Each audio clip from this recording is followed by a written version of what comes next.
सुबह की पहली किरण से लेकर रात के सुकून तक अपनों की खुशी में ही कट जाती है उनकी पूरी दुनिया। कोई नाम नहीं मांगती वो अपने इस हुनर का, बस हर चेहरे पर मुस्कान देखकर मिल जाती है उन्हें उनकी दुनिया। पहचानिए कौन? हाँ, सही पहचाना, वो है एक गृहिणी। गुड मॉर्निंग एवरीवन, नमस्ते, राधे राधे। कैसे हो आप सब? उम्मीद करती हूँ अच्छे होगे, खुश होगे और बिल्कुल मजे में होगे, आनंद में होगे। सुबह अपने टाइम से उठ गई थी, उठ करके बस से ना जो सुबह के डेली के काम रहते हैं वही किए। नहा करके आप लोगों से मिल रही हूँ। आज दिन है शुक्रवार का और शुक्रवार को दहलीज पूजन रहता है, तो वही मैं यहाँ पर कर रही हूँ। और आज क्योंकि पुष्प नहीं है तो मैं ना पुष्प के बिना ये ना पूजा करूँगी। और जो आसन है, पुष्प होते हैं तो पुष्प का आसन दे देती हूँ, लेकिन अगर नहीं होते हैं तो फिर चावल यानी अक्षत का दे देती हूँ, और एकादशी होती है तो तिल का दे देती हूँ। कुछ इस तरीके से पूजा करती हूँ। कल भी मैंने आपको बताया था कि हम ग्रस्त जीवन में हैं और ज़रूरी नहीं है कि हर चीज़ आपके पास में अवेलेबल हो, है ना। तो आज दहलीज पूजन करूँगी, साथ ही मंदिर को भी साफ़ करना है। और क्योंकि सावन का महीना स्टार्ट हो गया है तो सोचा कि थोड़ा सा अपने कृष्ण के लिए ना कुंज बनाते हैं। थोड़ा सा ऐसा लगना चाहिए कि हाँ, वो मतलब वो एक रील भी मैंने डाली थी, मतलब कि है ना, घर में घुसते ही लगना चाहिए कि हम है ना, मतलब किसी कृष्ण भक्त के घर में आए, वृंदावन में ही प्रवेश कर लिया है। तो कुछ ऐसा ही मन में है ना सोच करके, ऐसा ही भाव कुछ रखा था कि है ना, भगवान प्रसन्न होंगे, है ना, ये भी एक तरह की सेवा ही है ना। तो फिर ये सारा कुछ सोचा था, लेकिन पहले करूँगी मंदिर की सफाई और फिर लक्ष्मी जी की पूजा करनी है क्योंकि आज शुक्रवार है। तो बस वही सारी चीज़ों की है ना तैयारी कर रही हूँ मैं। अच्छा, मेरे पास में एक कमेंट आया था कि उनका घर है ना सूर्य भेदी है और है ना तो वो क्या करे, इसके लिए कोई उपाय है क्या? तो ऐसे घर में रहने वाले जो लोग होते हैं ना, उनमें ऐसा कहा जाता है कि पिता और पुत्र में ना संबंध स्थापित नहीं हो पाता है। अच्छा, और उनकी जो तरक्की होती है ना वो भी थोड़ी धीमी गति से होती है, ऐसा कहा जाता है। थोड़े क्लेम टाइप होते हैं सूर्य नारायण भगवान जी, क्योंकि वो एक तरह से रेस्ट के मोड पर होते हैं, है ना। इसलिए तो करना कुछ नहीं है, बस आपको है ना सकारात्मकता बनाए रखनी है सबसे पहले तो, क्योंकि आपका खुद का शरीर जो है ना उसमें पॉजिटिविटी होनी चाहिए, उसमें कोई भी वास्तु दोष नहीं होना चाहिए। और दूसरी चीज़ कि आप है ना घर की बालकनी है, खिड़कियां हैं, या फिर जहाँ पे भी एंट्रेंस है वहाँ पर है ना हरे पौधे होते हैं ना, जैसे मनी प्लांट हो गया, एरिका का प्लांट हो गया, या फिर तुलसी जी का प्लांट हो गया, है ना, ऐसे पौधे घर के है ना घर के वहाँ पर लगाइए। तो इससे है ना आपके घर में ना नकारात्मक ऊर्जा जो है ना वो दूर रहेगी आपके घर से। और क्योंकि जाते समय वो आपके घर पर पड़ते हैं, आते समय वो नहीं दिखाई देते हैं, तब भी है ना वो दिखाई दे या ना दे, वो जिस दिशा से उगते हैं उस दिशा की तरफ मुंह करके जल जरूर अर्पित करिए सूर्य नारायण भगवान जी को। और तीसरी चीज, ये तो हर जिसको ही करनी चाहिए, जो उत्तर और पूर्व दिशा होती है, यानी कि है ना उत्तर या पूर्व दिशा, उस दिशा को हमेशा है ना हल्का रखिए, वहाँ पे कोई भी भारी सामान मत रखिए, साफ रखिए और खुला रखिए। वहाँ पे ना कोई भी भारी सामान आपको नहीं रखना है। ये तीन चीज आप अपनाइए, अगर आपको सही लगता है तो ठीक है, और अगर सही नहीं लगता है तो देखिए, आप आपके घर में मतलब लगातार ना पारिवारिक तनाव रह रहा है या असहजता असहजता आपको महसूस हो रही है, कंफर्टेबल आपको नहीं लग रहा है, तो किसी स्थानीय वास्तु विशेषज्ञ से है ना घर का नक्शा दिखाकर छोटे मोटे बदलाव आप कर लीजिए, जैसे जो बिना तोड़े फोड़ के हो जाते हैं। जैसे कि है ना कुछ लोग है ना यंत्र वगैरह दे देते हैं, पिरामिड वगैरह दे देते हैं, तो उससे भी है ना सही हो जाता है। तो आप है ना ऐसा भी कर सकते हैं। और साथ ही एक बात और कहना चाहती हूँ कि मैं कई बार कह चुकी हूँ कि जब आप है ना श्री कृष्ण भगवान की पूजा करते हैं तो सभी देवी देवता जो हैं वो तृप्त हो जाते हैं। जैसे हम प्लांट में पानी मतलब डालते हैं जड़ों में, तो सभी तने में, पत्तियों में, सब जगह चला जाता है पानी, है ना। तो ऐसे ही है ना, और जैसे हम मुंह में खाना डालते हैं, पेट में जाता है, तो सभी जगह हाथ पांव सब जगह है ना खून के द्वारा है ना एनर्जी के रूप में हमारे सब जगह चला जाता है। ऐसे ही ना जब हम भगवान की सेवा पूजा करते हैं तो सभी देवी देवता हमसे प्रसन्न रहते हैं, चाहे वो ईस्ट डायरेक्शन के देवता हो या वेस्ट डायरेक्शन के देवता हो या साउथ डायरेक्शन के देवता हो या कोई सी भी डायरेक्शन के देवता हो, वो सभी तृप्त रहते हैं, वो सभी खुश रहते हैं। कोई भी डायरेक्शन, कोई भी दिशा है ना बुरी नहीं होती है, ठीक है। ये सारा जो खेल है ना वो सोच का होता है। तो अपने प्रभु पर ना विश्वास रखिए, उनकी सेवा पूजा करते रहिए, घर में धूप दीप जलाते रहिए, घंटी शंख ये सारे करते रहिए। भोलेनाथ के दिन चल रहे हैं, डमरू बजाइए अगर है तो, है ना, ये सारी चीजें आप करते रहिए, धुनी लगाइए। आपके घर में कभी भी है ना कोई भी, और मैं खासकर ना मेन दरवाजे पर रंगोली बनाइए, वहाँ पर ना दीपदान, जब है ना सूर्यनारायण भगवान जी जाते हैं ना आपके दरवाजे से, उस समय आप है ना दीपदान जरूर वहाँ पर करिए। फिर देखिए आपके घर में नेगेटिविटी कैसे आती है। अच्छा, आज है ना पता नहीं क्यों मुझे ऐसा लगा, मेरे पास एक कमेंट आया था कि मंदिर में ना रेड कलर का कपड़ा नहीं बिछाना चाहिए। और मैं ये सारी चीजें खैर नहीं मानती हूँ कि रेड कलर का नहीं बिछाना चाहिए, सारे कलर भगवान के हैं तो बिछाना चाहिए। लेकिन मुझे ऐसा हुआ कि लाल रंग है ना माता रानी को ज्यादा पसंद है, पीला रंग हमारे ठाकुर जी को, तो क्यों ना मैं पीला है ना कपड़ा बिछाऊं। तो मेरे पास में है ना ये रखा हुआ था वेलवेट का कपड़ा, तो मैंने काटा। सुबह सुबह ही मैं ये सारे काम कर रही हूँ 6 बजे, आप सोचिए 6 बजे से भी पहले की बात है, 5:30 बजे की। और ना लेस वेस लगाई है, ये ध्यान नहीं करा कि वेलवेट का कपड़ा है तो लेस है ना उस पर लग नहीं पा रही थी। और एक्चुअली मशीन है ना ये वाला कपड़ा पकड़ नहीं रही थी तो सही लग नहीं रहा था।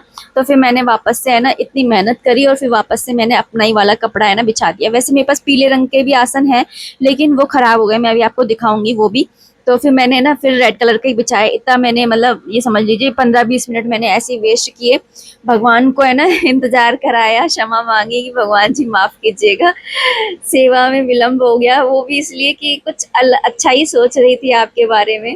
तो यहाँ पर फिर ना ये देखिए ये पीला रंग का कपड़ा है लेकिन इस तरह से ये है ना इसकी वेलवेट खराब हो गई है। तो अब मैं क्या कर रही हूँ कि इसको थोड़ा सा है ना वेल जहाँ से खराब है ना उसको काट दूंगी, और जो मैं चौकियाँ बिछाती हूँ ना अपने लक्ष्मी गणेश जी के लिए, तो उधर उस कपड़े को बिछा दूंगी। तो ये सोच करके मैंने इसको काट करके और ऐसे कर लिया है।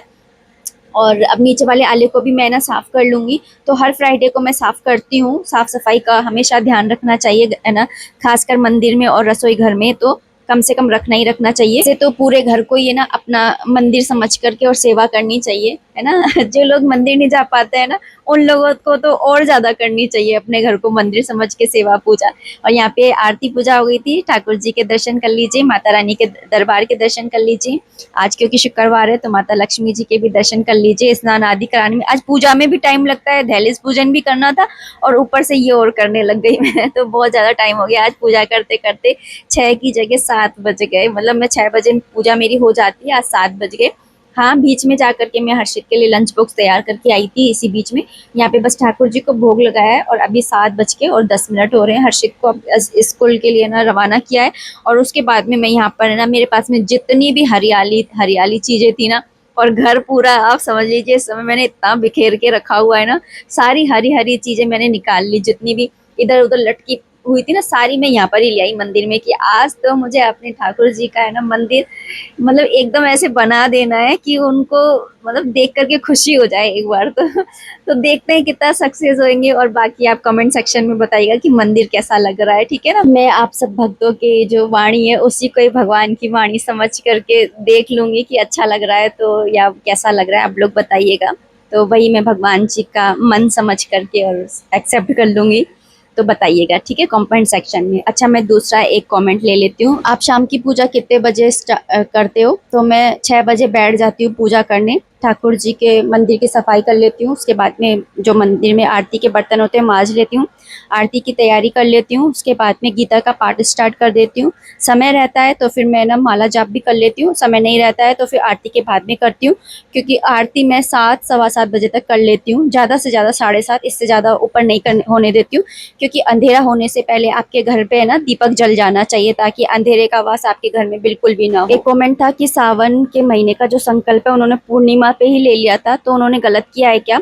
तो नहीं, जो संकल्प होता है मतलब सावन का महीना बेशक है ना पूर्णिमा के अगले दिन स्टार्ट होता है, लेकिन बहुत सारे लोग हैं जो पूर्णिमा वाले दिन पे ही है ना संकल्प लेते हैं। और दूसरा कमेंट था कि वो सोमवार के व्रत में है ना, मतलब सावन के व्रत में वो वाली कथा पढ़ते हैं जिसमें एक साहूकार वाली। तो हाँ, वही कथा पढ़नी होती है। अगर आप 16 सोमवार के व्रत करते हैं तो 16 सोमवार वाली कथा पढ़नी होती है, जिसमें वो पेड़ की छांव में बैठती है तो पेड़ सूख जाता है, वो वाली कथा रहती है।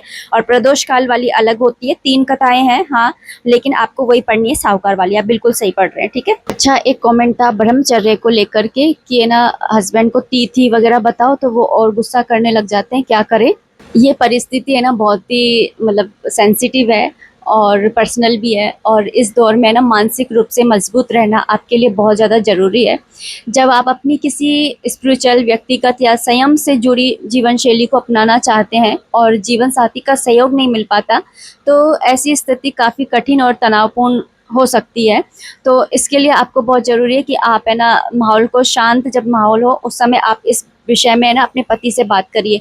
गुस्से या बहस के बजाय अपनी भावनाओं को प्यार से उनके सामने रखिए और जो ये सारी चीज़ें हैं उन्हें समझाइए। ब्रह्मचर्य या संयम का जो आप पालन कर रही हैं, ये आप है ना किस लिए कर रही हैं कि आपको है ना भगवान से है ना एक प्रेम है, कनेक्शन है, तो ऐसा करना चाहिए, ठीक है। और अगर ना शारीरिक दूरी या आप है ना पूर्ण रूप से ना ब्रह्मचर्य का पालन ना तुरंत तुरंत संभव नहीं हो पा रहा है, तो आप मानसिक रूप से ब्रह्मचर्य का पालन की शुरुआत आप कर सकते हैं। और एक चीज़ और कि है ना राम जी को है ना सबसे बड़ा ब्रह्मचारी कहा जाता है। आपको पता है, जब एक आदमी है ना एक स्त्री गमन होता है या एक औरत है ना एक पुरुष गमन होती है, तो उस को भी है ना ब्रह्मचर्य में ही रखा जाता है। इस चीज का आप ध्यान रखिए। मैं तो इतना जानती हूँ कि वैवाहिक जीवन में ना कई बार दोनों की इच्छाएं और विचार अलग अलग हो सकते हैं। ऐसे में अचानक से कोई भी कड़ा नियम आप लागू कर देंगे ना तो ठीक नहीं रहेगा। इसके लिए बजाय आप है ना धीरे धीरे आगे बढ़िए और बीच का रास्ता निकालिए, वो ज़्यादा असरदायक है ना रहेगा। कमेंट और था कि तुलसी और सूर्यनारायण भगवान जी की आप है ना कितनी परिक्रमा लेनी चाहिए। तो आमतौर पर लोग अपनी सुविधा और सामर्थ्य के अनुसार ही परिक्रमा करते हैं, 11 या 21 करते हैं डेली में। लेकिन जैसे एकादशी आ गई या कार्तिक के ऐसे शुभ महीने दिन आ गए तो 108 परिक्रमा तक है ना लोग लेते हैं, ठीक है। तो आप भी है ना 11-21 ले सकते हैं, मैं 4 या 7 या 11 भी ले सकते हैं। तो मैं 4 या 7 परिक्रमा लेती हूँ। और परिक्रमा में है ना कुछ चीज़ों का आपको ध्यान रखना होता है। परिक्रमा लेते समय ना आपको एक मंत्र बोलना होता है, ओम विष्णुपते नमः। इस मंत्र का जाप करते हुए आपको है ना जो तुलसी माता है उनकी परिक्रमा करनी चाहिए और ना सुबह स्नान करने के बाद में ही है ना परिक्रमा करनी चाहिए। और सूर्यास्त के समय है ना उनको मतलब स्पर्श नहीं करना है, लेकिन आप परिक्रमा कर सकते हैं। और सूर्य देव की कितनी परिक्रमा करनी चाहिए? सूर्य देव की 7 परिक्रमा करनी चाहिए। और है ना उन्हें जब भी आप जल अर्पित करते हैं तो ओम सूर्याय नमः या फिर ओम घृणी सूर्याय नमः, ये 2 मंत्रों में से आप कोई सा मंत्र का जाप कर सकते हैं। मैं ओम सूर्याय नमः इस मंत्र का जाप करती हूँ। तो चलिए दोस्तों, अब इस वीडियो को मैं इतना ही रखना चाहूंगी। उम्मीद करती हूँ वीडियो पसंद आई होगी। अगर आई है तो प्लीज लाइक कर दीजिएगा। कोई भी कॉमेंट है, कोई भी सजेशन है, आप कॉमेंट बॉक्स के थ्रू मुझे कर सकते हैं। मिलते हैं नेक्स्ट वीडियो में, तब तक के लिए राधे राधे, हरे कृष्णा। और मंदिर कैसा लग रहा है, ये छोटा सा मैंने कुंज श्री कृष्ण भगवान के लिए सजाया, कैसा लग रहा है बताइएगा जरूर। राधे राधे।